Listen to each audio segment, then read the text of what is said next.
Did you know that if you're just relying on text on your website, you could be losing up to 30% of your potential customers?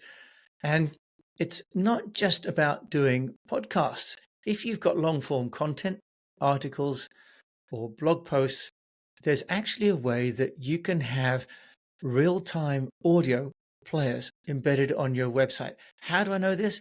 Because I've done it. I was looking at my blog posts and I was going to read them and I thought, oh, this is getting a bit boring and monotonous for people listening to me. And I found Trinity Player from Trinity Audio.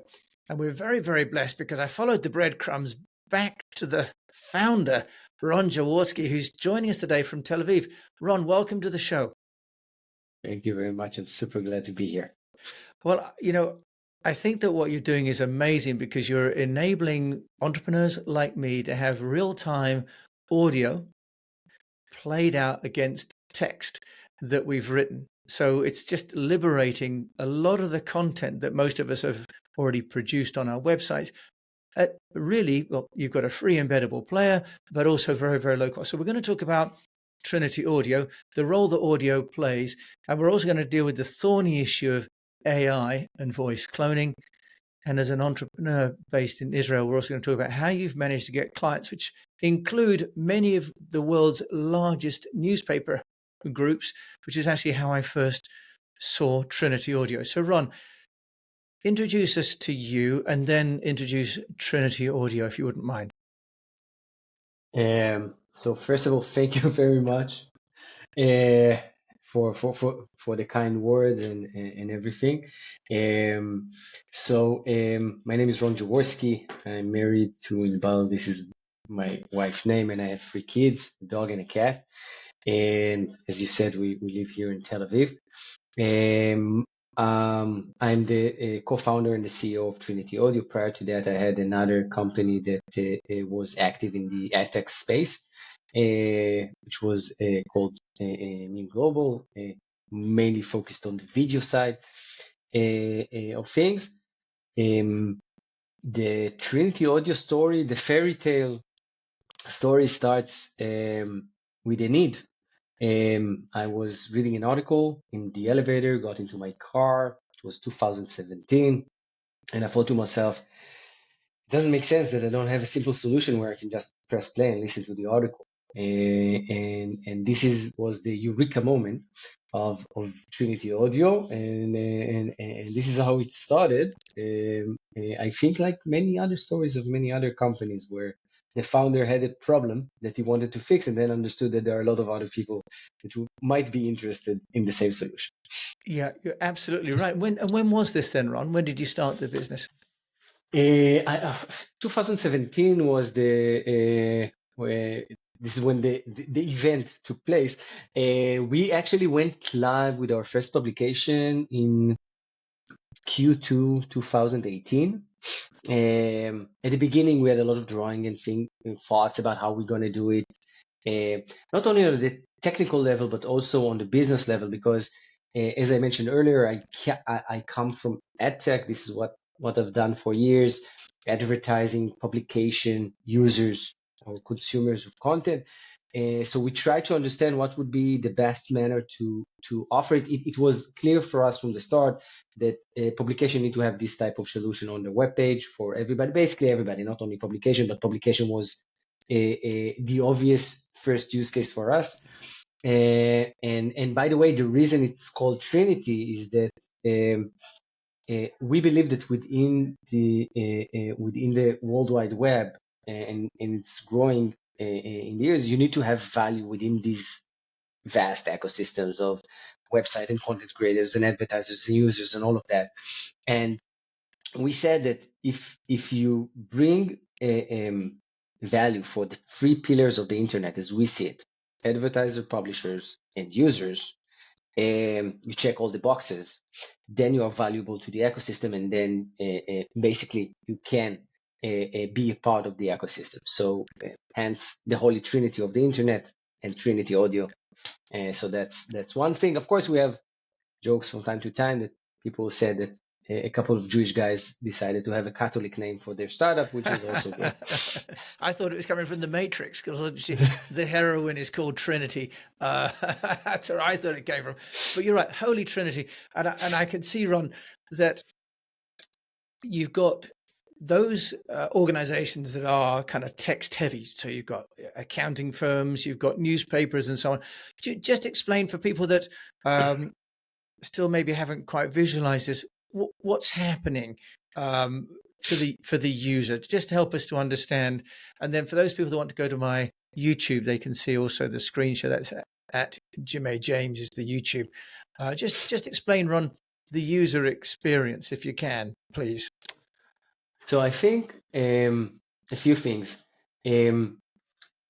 First of all, and you actually mentioned it at the beginning, 30% of the users are auditory, meaning that they consume content, or at least their memory can categorize the content that they are consuming in a better way if they consume it in an audio form.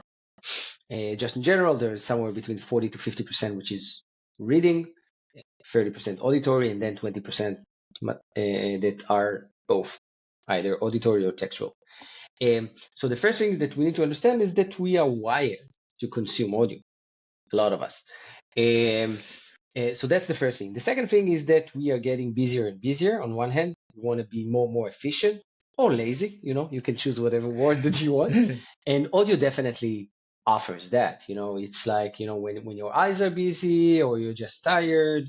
And I'm not talking about the accessibility aspect of it, which is also super important. But at the end of the day, most of the people are either want to be super efficient, super lazy. So for them, listening to something instead of reading, it's an easy choice. Let's call it like that. And that's what we are trying to provide to the internet in large. Our mission in life is to audify the internet. Any textual content, by the way, it doesn't really matter if it's, as you said, content firm, publication. It can be a small blog of somebody that talk about cooking or his favorite soccer team or whatnot. All of them are content creators. And if you want more engagement with your content, you have to offer your content in more manner than one. So we started with text, of course, everybody. We have newspaper, but also the digital landscape started with text. Then we added video, and now it's the renaissance of audio. We see it in podcasts, we see it in tools like Trinity Audio is offering, and we also saw it with some social network that were also audio oriented. So I think we are in a time where in the last 5 years there's a huge renaissance of audio, and due to that, and I think that's also super important for all the content creators that are listening right now. And it doesn't really matter if you're a CEO of a startup, you are a content creator. If you're a accountant, you're a content. Why? Because this is your marketing tool to bring more clients. So we need to understand that users, clients, everyone, people are reading less and listening more. And this is what we are trying to do. We try to cater for the needs of those who wants to listen. Ron, I think that's amazing. And also having tried the product, because you have a free trial, which I've embedded onto my blog at theacademy.theunnoticed.cc. So you have a free trial of 5, I think, articles.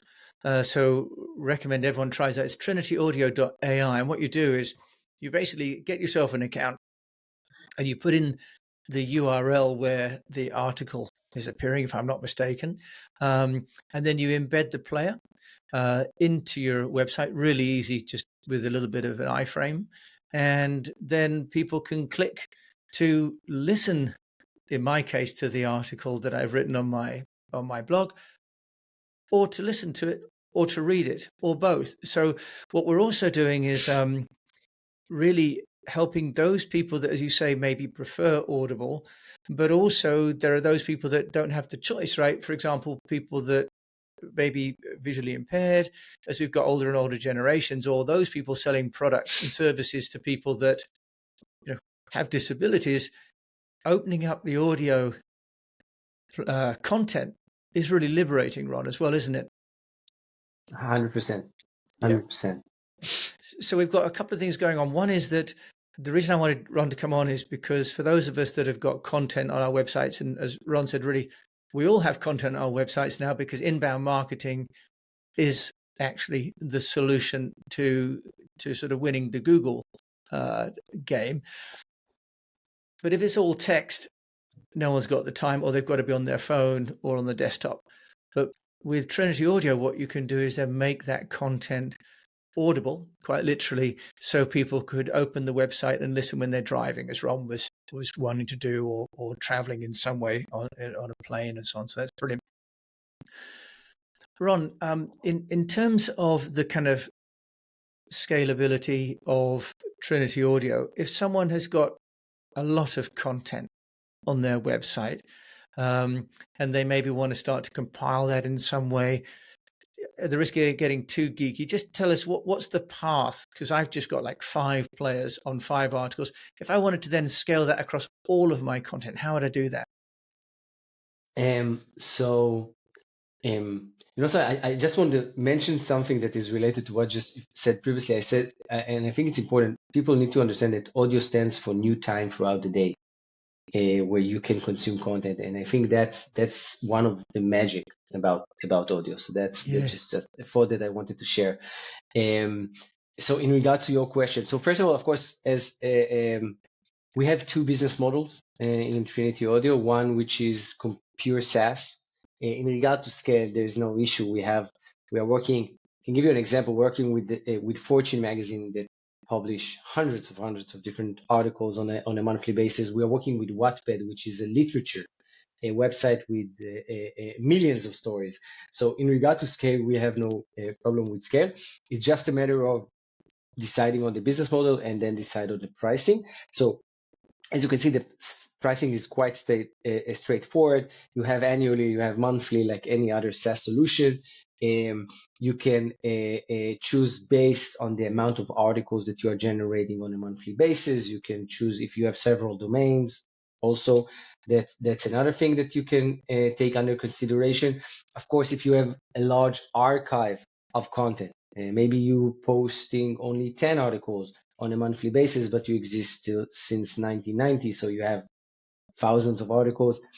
That's also something that we can handle with custom packaging and things like that. But I would say that the way we envision it, and as I said earlier, our mission is to audify the internet. We believe that our component should be on every website to have the option to consume in an audio form. In regard to the integration is the same. And it's just changing for packages. So for example, for you, if you will just change the package, it will be available on all of your website, and this is it. So it's quite simple, quite straightforward. And I guess as you mentioned, the integration was quite easy. So I guess we are up to what we promised. And I think Ron, that's really why I was excited to have you on the show, because with Trinity Audio, it really is a plug and play. And me, for anyone that's listening, I will be as honest as I can about the ease of use of technology, but also you don't have a credit card requirement to start with, so it really comes across for the user as your mission to audify the internet, which I think is great, by the way, is a genuine one, right? And then you've got 56 supported languages, so that's great if people are working across domains, geographies, and so on. So that's perfect. And what you also have at the moment, which I like, was you currently offer AI voices, Ron. And I like Correct. that just because it creates some diversity. I think, for the user experience, I have a podcast and then we have the written. And people probably are getting tired of my voice, but it gives people the opportunity to engage in my content with, if you like, a different personality sharing the content. Ron, what's your view from where you're sitting? Should people be using clone voices? Should they be using AI voices? What do you think is best? That's a great question. I want to say that I think for the first stage, use the AI voices that are in the market. If you choose Trinity Audio, of course, there are many different voices. I'll just correct you. We support a little bit more than 140 different languages and a bit more than 600 different voices. So for example, of course, For English, you have many, many different accents, and you can also choose gender, female, male, kids voices as well. So for the first stage, I would definitely suggest using AI, a voice that are in our a library, so to speak. But dependent on two items, I would definitely move to AI voice cloning. First thing is, how is your voice? If your voice is appealing, I will definitely clone it. If you know that your voice is not the one that everybody like to listen to, for example, I don't think that my mother, for example, need to clone her voice in AI. It won't be a great experience. But Let's hope she's not listening to the show. I'll edit that bit out, Ron. No, that's fine. I already told her. That's fine. But again, maybe it's my personal experience also. But if you have a relevant voice, and again, the content is relevant to be consumed in a more, I would say, personal touch that is related. For example, we work with government websites. Okay, so I'm not sure that I will suggest the supervisor of the Israeli IRS or something like that to record his own voicing when he's talking about, I don't know, taxation or something like that, some article about taxation. But definitely, if you are a journalist that people consume your content regularly, the connection for the readers, for the listener, at the end of the day, when he's listening, whether to the AI voice of you, the journalist, the connection is closer. And it's obvious. We are emotionally more connected to voices that we are familiar with, or with people that we are familiar with, and that creates a greater connection. That connection will increase engagement, which is at the end of the day what you're looking for to generate. And so that's what I think it's similar to, for example, for your blog post. To know you, they listen to the podcast, and they consume the content. So having the same audio experience with your AI voice over your blog post, that would be amazing. Again, it's costly. It's not something that you will see the pricing on the website. You need to contact us. There is a recording. There is some work need to be done. Not much, but still there's some work. Okay, so I think a couple of things in there, Ron. One is that we've got the importance of engagement, that if you want to engage with your audience, you want your own voice. But in some circumstances, engagement may be less important than information, for example, like tax, right? And especially when it's in like public information services, bulletins, or for example, banking and somewhere, in a way you want to is it anonymize it, de-anonymize it?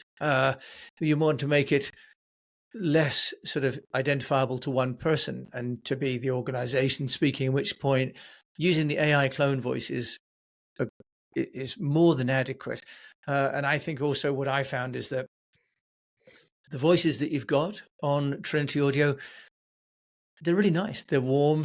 And I think also what I was impressed by was that they articulate the sentences with tonality and cadence, which means that then I don't have to worry about people turning off and thinking this is actually a dull rendition by AI. Actually, it was very listenable, which ultimately is what really matters, isn't it? Is that the content is something that someone will listen to or not.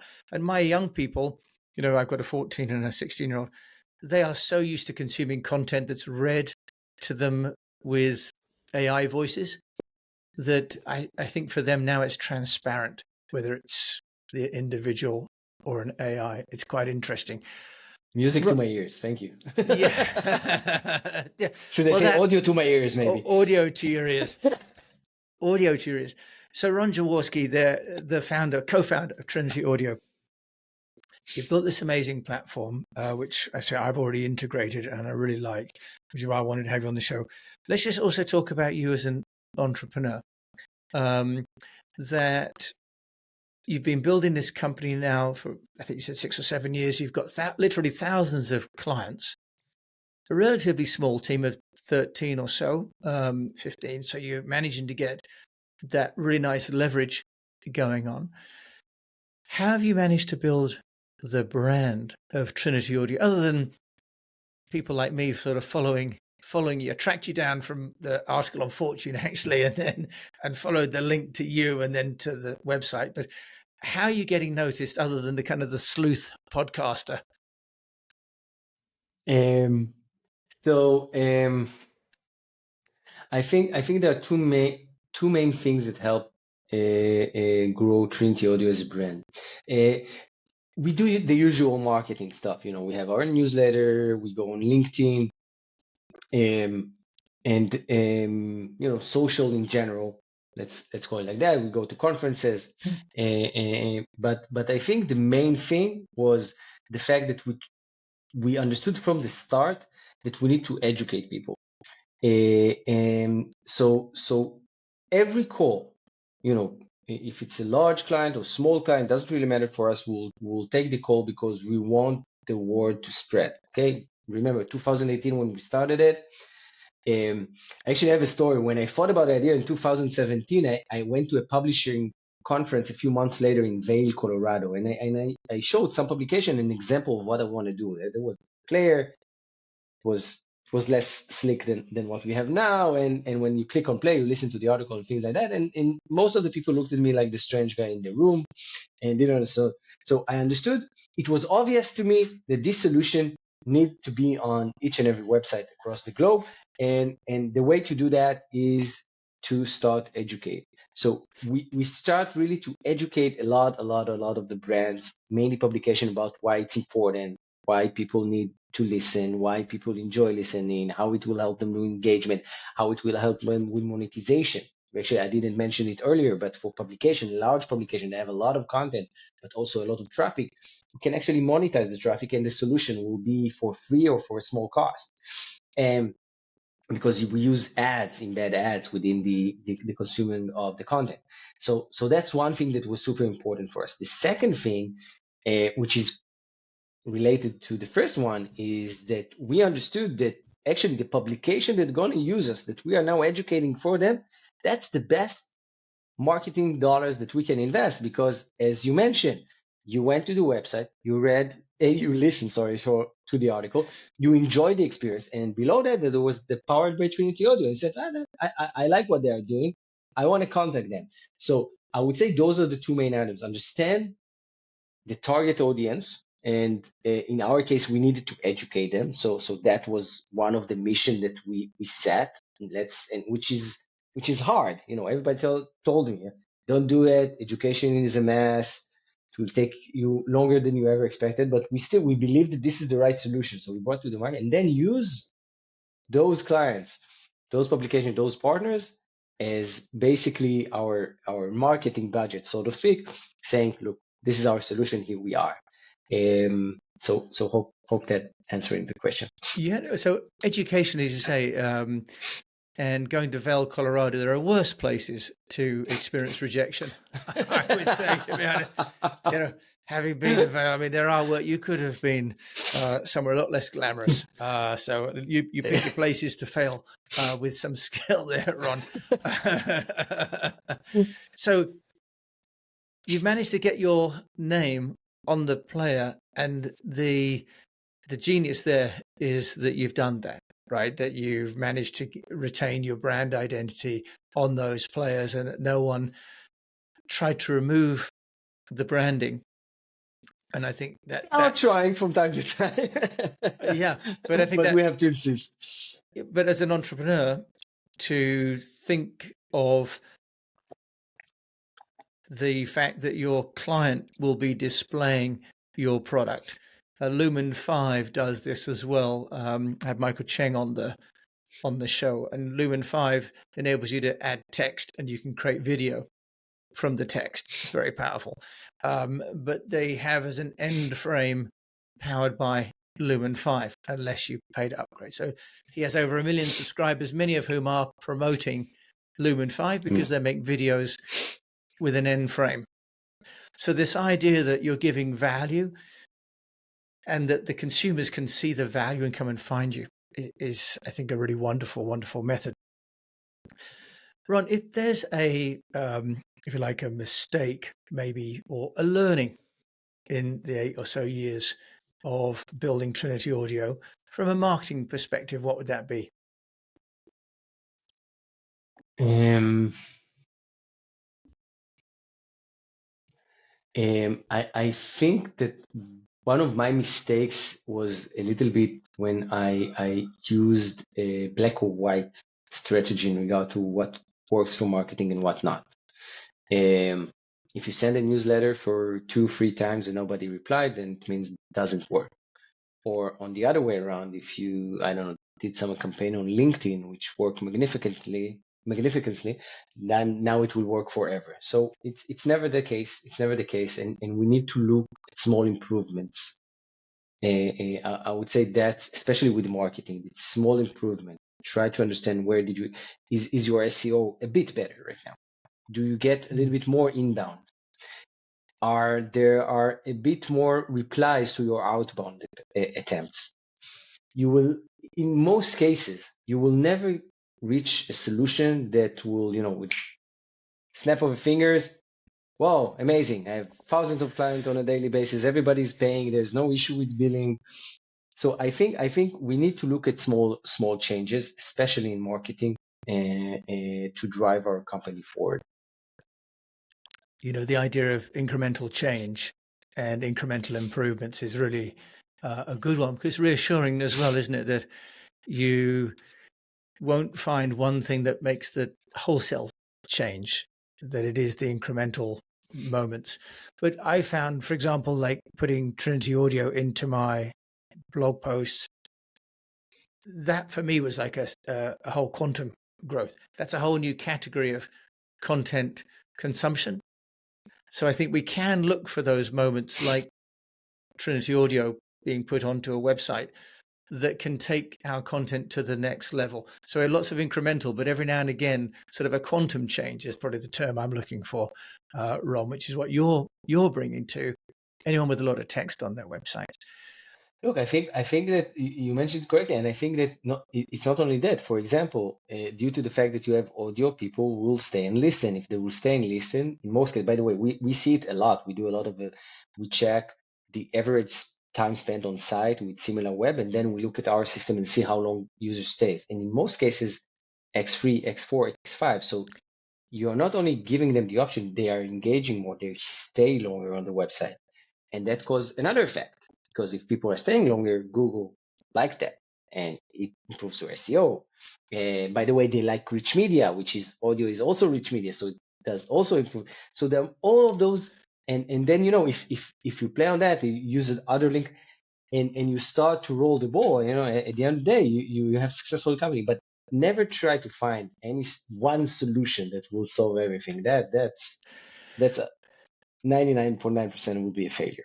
Well, that's a bit of a shame you've mentioned that, because I was going to sell a ticket to an event which was called "The One Thing You Need," Ron, for success. But now you've blown that webinar idea out of the water, Ron Jaworski. I'm gonna send you the invoice for the loss of income on that one. I have a tip that that I can give you as the one thing that you need to consider when. Okay, well, I'm going to ask you, because my next question is going to be your number one tip as an entrepreneur. What would you recommend? I would say every entrepreneur or somebody that is considering to become an entrepreneur, you need to consider that it's a roller coaster. It's a roller coaster of up and downs, of lows and highs. And what I'm trying to say to myself in the high or the lows, and respectively, you are not that smart, that bright as you think you are, and you are not that dumb or stupid as you think you are. And this is a lot of entrepreneurs says that, when they're on the high, they're sure that this is it. They conquer the wall. Then a quarter later or a year later, something bad happened, and then they look at themselves and says, "Oh my God, I can't believe I didn't see it. Why I didn't act accordingly? I'm not worthy of becoming a founder or CEO or thing like that." And we need to remember, we are never as bright or as dumb as we think we are. We're somewhere in the middle, maybe a little bit more than others, because we took one step forward to becoming entrepreneurs. But at the end of the day, it's that's my tip for everyone. Okay, so roll with the punches a little bit then, Ron, and enjoy the moments when you're on a high, right? I think that's also a thing to make sure you do celebrate the moments when you're winning. Ron Jaworski, co-founder of Trinity Audio, what would be a book or a podcast that you would like to share that you find inspiring, and that may be one that you've actually read, or is it a book that you've then listened to on Trinity? Okay, so I'll give one book and one podcast. So the podcast, actually two podcasts that I love is Huberman's Lab. I love it. I love the fact that you can program your body and your mind to become better. And by the way, another one that is actually a bit similar to that is the Diaries of CEO, the OAC, which is also a great one. I really like. I'm really enjoying the conversation that they have. So that's in regard to podcasts. In regard to a book, I wouldn't go for a business book. There is a book by Hermann Hesse called Siddhartha. We talk about it's a little bit the story. It's a bit similar to the story of the Buddha about a rich guy that goes around the world and at the end of the day found peace and happiness in the simple things in life. And I think that's a message to our soul about the importance of family and friends. And it's great to be an entrepreneur. It's great to bring a solution to people and see them use it, enjoy it, and even grow it. But I think at the end of the day, the simple things are the ones that are making us happy. That look within and not without, and not out. And family and friends. This is what I like about this specific book, because it turns you back to main things, to earth, to those type of things. Wonderful. So that's Siddhartha, isn't it? The Buddha and the Buddhist way, which is a wonderful book for you to share, especially as an entrepreneur. We have these ups and downs, and the Buddhist philosophy suggests that we have the ups and downs as temporal moments, and that we've always got our own being as the permanent that transcends all those ups and downs, right, Ron? So true. As somebody that practice Buddhism and do a lot of meditation, I couldn't agree more.